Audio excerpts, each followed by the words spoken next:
What is up, everybody? It is your boy Farai. Thank you once again for tuning in to another video, man. Shout out to Notification Squad. Hope to see you in the comment section. Today, we're going to be doing another question and answer. All questions coming from Instagram. So definitely make sure to check me out on there so that you can post your questions either via DM or when I post a new question and answer video coming up. So yeah, man, just a few channel announcements before we get going. I have 3 for today, and that is that we have Zoom sessions coming soon. I'm about 98% done with the setup. I've been able to nicely get my FL Studio screen and audio from one computer to another. So if you are looking to have me check out your sessions, give you critique on your vocal mixes or just your recording techniques and that kind of thing, then it'll definitely be an option that you can make use of. It's going to be a lot of fun. Second announcement would be that we are now in the process of shooting new courses. So if you are looking to check out some brand new courses, then definitely post your suggestions below. I'm going to be doing a lot of cool stuff. So, definitely going to be giving out coupon codes for those who have bought courses previously. So, you know what I mean? Check those out. And yeah, man, post below what you'd like to see, whether you'd like to see me recording vocals, mixing vocals in depth, etc., etc. It's going to be a lot of fun. We do have the production quality up now that we can record for longer durations with HD sound, etc., etc. It's going to be really cool. Third one is definitely post below what types of videos you'd like to see on the channel. I kind of want to get rid of advertising on the channel in terms of YouTube advertising. Maybe I should start a Patreon for those who are interested in. I just feel that the ads are definitely too long these days. People are getting double non-skippable adverts, and that kind of sucks. So, post below if you are willing to pay like $1 or $2 for Patreon. That way I can just remove all adverts from the channel and we can keep it all independent and make sure that you get to the content faster. So anyway, man, let's get straight into our question and answer video. Let's get it. All right, so today's video is really going to put a focus on improving your workflow as an independent artist. And I have this question right here, which I found really good. This is from Lo-Fi from Instagram. And he was pretty much, to summarize the question, saying that, he's been watching the videos, but he is an artist and he finds that mixing and mastering are getting in the way of him actually being an artist and releasing material. So, he wanted to reach out to me to help him engineer. And this is a damn good way to go about it in the industry. And I'll kind of, expand on that. In today's time, we're definitely not living in the 90s anymore where everyone had one task to do. I believe in sticking to one type of work. This is why, for example, I engineer. That's my profession. I'm not trying to be a rapper, an engineer, a A&R guy. I'm just sticking to engineering, and I revolve my whole life around that. And in turn, I become a better engineer because I'm able to spend more time on that. So, as an artist, it's very important to kind of identify early on what it is that you want to do specifically so that you can invest the most time into that. This is why, as an independent artist, you should be looking to find a team that can help you improve your workflow. For example, a really good example to use would be Juice WRLD and Lil Bibby's relationship, right? That they had.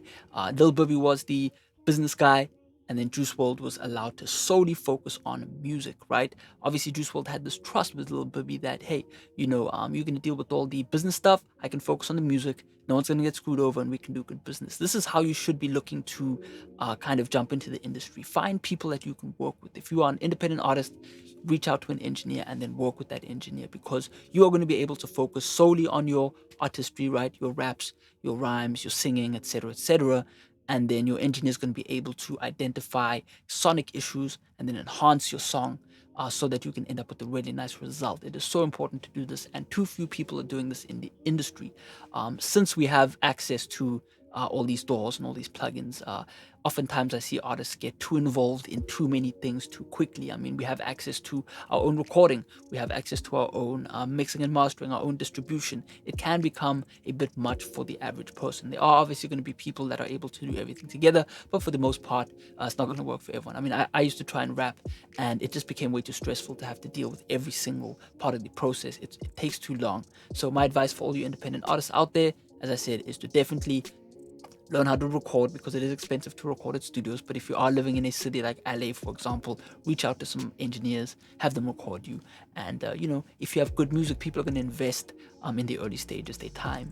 And that way, once you have a solid project, you can then actually go out and advertise that. And it's just going to sound way better, and you can end up with better products. So, definitely find people on Twitter, find people on YouTube, engineers, for example. People find me on YouTube and reach out.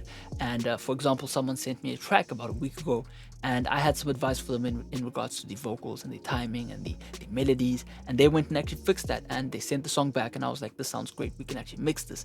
And the song ends up sounding way better than if you were to just record the track yourself, put it out on SoundCloud. You know what I mean? You're kind of working backwards in that way. So, my recommendations is to find someone that can record you, or if you're good at recording, record yourself. Find an engineer that fits your budget. Find a multimedia business guy or lawyer, as long as they're trustworthy, and build that relationship so that you can get your licensing done early. You can have beat producers, for example, that can cook you up custom beats that fit your voice. Oftentimes I hear artists with certain types of voices singing over beats that don't really blend in the best way. So, you know what I mean? For example, Juice WRLD, he has his select few producers that he really liked to work with. Guys like X and DJ Scheme and all these guys that really just worked well together, and they ended up with really amazing product. It is definitely possible to do. So that's my advice for the independent artists out there. Good luck and keep working. Traylon Ravon asks, what's your technique to get a wide lead rap vocal? Okay, so that's a good question. A lot of the times, over the years, as I've been listening to hip hop, I've realized that a lot of engineers are not really doing too much to the main vocal. This is how I've started to mix. I've really worked on utilizing subtle techniques to kind of add up to a final result. But for me personally, the most important technique that I've made use of to get wider sounding mixes in general and vocal mixes is to actually just find beats that already sound spacey, because that way, once you place that vocal dead center in the middle, it for some reason sounds wide, because you've got all these elements that have been spread nicely. The melody sounds wide, the drums sound spacious as if they are recorded in a nice room, and the mix just sounds better than what it would sound if you were using kind of thin two-dimensional beats. It becomes really hard to create a mix that has a wide sound. So that's definitely my first hack, is to just find better sounding beats. I always urge artists to spend like 2 weeks just really deep diving BeatStars, deep diving YouTube, and just finding that one producer that has really great sounding mixes. An example I can use is the Lincoln or the plugin beat type tutorial I did the other day, and I used the Lincoln beat, and Lincoln just has this way of making beats sound really spacious. So my recommendation is to find better beats. But when it comes to using effects on vocals, I would say use background sends, so aux sends, essentially, to create flanges, slap delays, little amounts of delay in the background that is going to help you divide that vocal from the beat itself, and also just to give you this kind of what we call pseudo effect, which is really just an effect in the background of a vocal that is just subtle enough to feel but not to hear. You don't want to hear the flanging of, for example, the Eventide H3000. You just want to feel that there's something in the background kind of happening. So my recommendation is to learn how to create aux sends. I can do a tutorial on this, and then put some flanges in the background of your track, put some short delays, some short reverbs in the back of your track, and you're going to end up with this really nice kind of bloomy effect. So hopefully that answers your question. Bruno Sent asks, what's the one thing that keeps you consistent? I would say, as a content creator, as an engineer, as just a person in general, if you want to get consistent at anything in life, you just have to make time for it every single day. So, ever since I was in school, I would just make time every day to work on FL Studio. I would just make time to learn more about recording techniques, learn more about all these different things that, would eventually add up towards you just being consistent. So my advice to everyone out there is to just do it every single day and to make sure that you're making progress. There's no point in, for example, watching 2 tutorials and then just trying the same things over and over and over. Always push yourself and, read different books, read different engineer or artist, for example's opinions on the craft, and you're going to learn a lot more about it. There's definitely going to be a period, for example, for the first 2 to maybe even 3 years, it's going to feel like nothing is changing, right? That was definitely my case. You start off on a high because it's kind of really fun and everything is new, and then you hit that real down slope where everything just feels like, you're just the worst engineer or rapper or whatever ever. And that's really the period that sets the amateurs from the kind of intermediate users or rappers or whatnot. And that's the stage where you're going to really be put to the test, right? Because you've studied all the stuff, but now it's time to actually work on it. And I say always thug through that era or thug through that part. Be trash for a while, be wrong. It doesn't matter. I remember my early tutorials was all sorts of issues, but you get better at it. For example, I'm learning about cameras now, and it's not perfect. I hope you guys like the colors and whatnot, but I'm learning about it, and I get my ass kicked in theory because it's just hard. But you learn more about it and you get better at it. So, that's my advice for you in staying consistent. Frozen Music Con Walk asks, how did you learn the way you mix through time, and in your beginner stage, did you also get frustrated? Yes, so as the previous question, just be trash for a long time, but keep working and keep recording and keep mixing, and you're gonna get better. I would say the thing that made me most frustrated is probably realizing your mistakes after the fact, right? But that means progress is being made because you can actually identify your mistakes.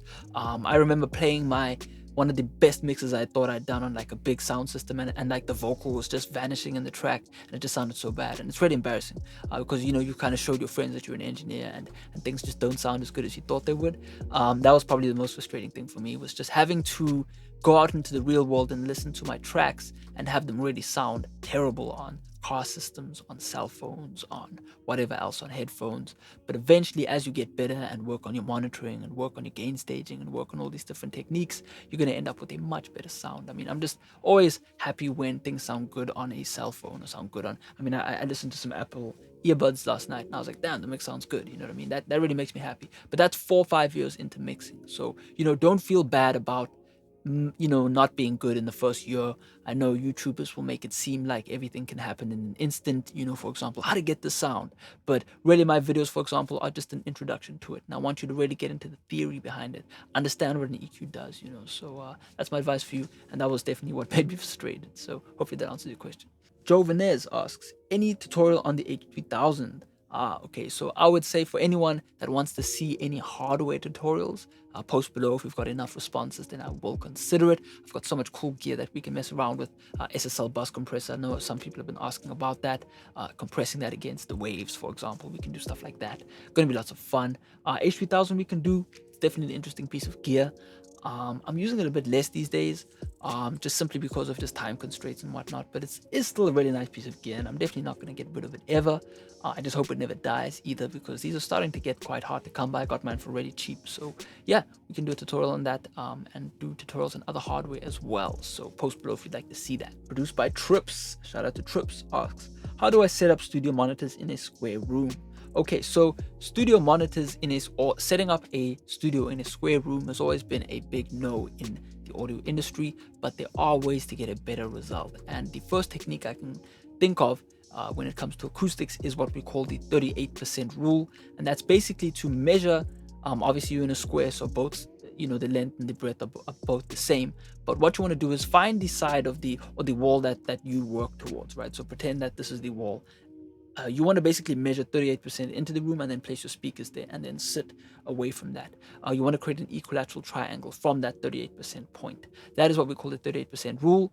And you have to Google it, because I can't remember if the speakers are 38% away or if you are 38% into the room. I'm pretty sure you have to be 38% into the room from a triangle, something like that. But Google that. That's definitely going to help you. From then on out, what you want to do is you want to place acoustic panels in each first reflection point. That's going to be the side wall. You're going to have to use the mirror technique. You can Google that.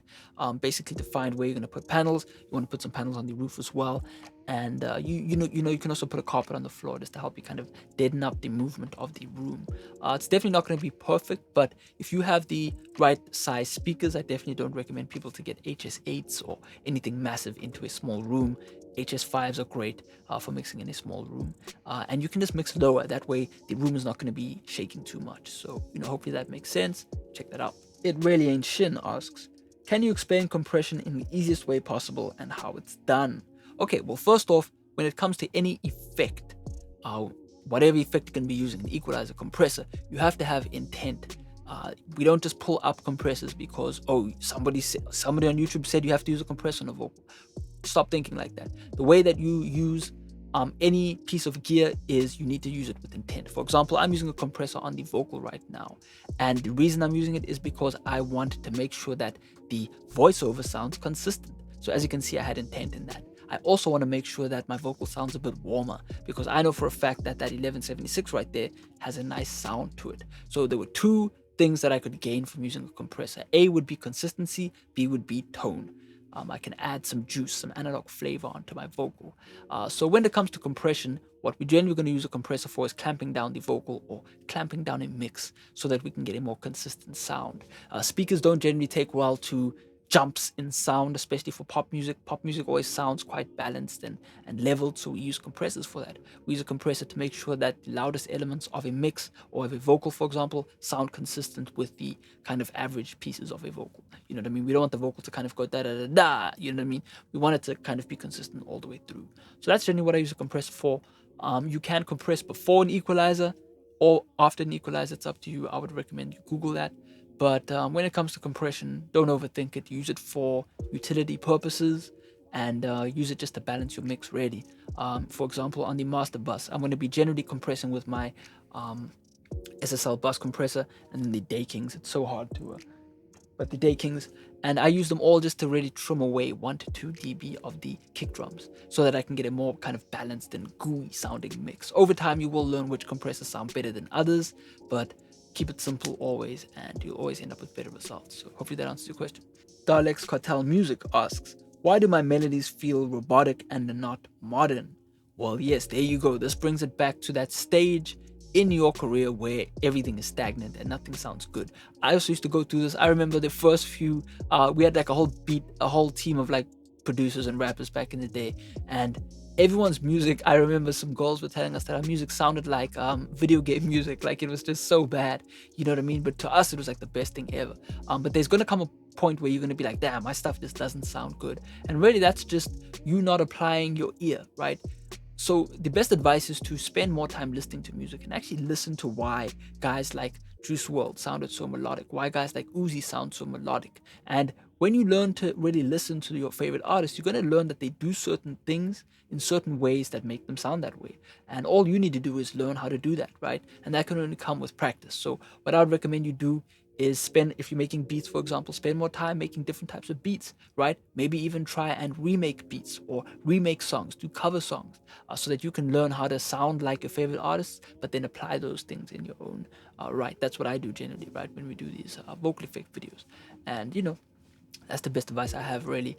It just takes more time. You know, it's definitely during that phase where you've learned how to make a beat, but your beats kind of sound like a video game beat. And it just takes you doing it for another year or two to get better. And that's really all it really is. So hopefully that answers your question. Shark Be Thy Name asks, do you use both short and long delays on the same vocal chain? Yeah, I would say we definitely can make use of short and long delays, but maybe not on the vocal itself. Sometimes I'll add a fourth note delay onto the main vocal just to give it a bit of swing, the Seth Ferkins technique. I'll add a bit of reverb on there as well, the Seth Ferkins technique again. But for the most part, if I'm going to be using delays for a kind of, you can hear the effect, like really hear the effect, then I'll use aux sends. So I'll send the vocal to a long delay and then trigger it. So for example, a quarter note delay, if I want the last word to be delayed, then I'll create an automation clip via an aux send and then have that delay kind of pop up. Slap delays you can have throughout the song, maybe even just adjust it in volume as the hook comes around, for example, to get a bit more kind of bloom in the vocal. But those are two techniques that we can make use of. So yes, we are using short and long delays on songs. People have been doing that for a very long time and it sounds great. Even Elvis Presley had slap delays on his vocals. So yeah, man, hopefully that answers the question. Alrighty, and those are all of the questions for today. Hopefully you learned something. Hopefully you had fun sticking around. Definitely make sure to smash that like button so I know you're there. Feel free to post questions below or on my Instagram via DM, and I will try and get to them. Hope you have a great weekend, and I'll check you out next time. Peace out.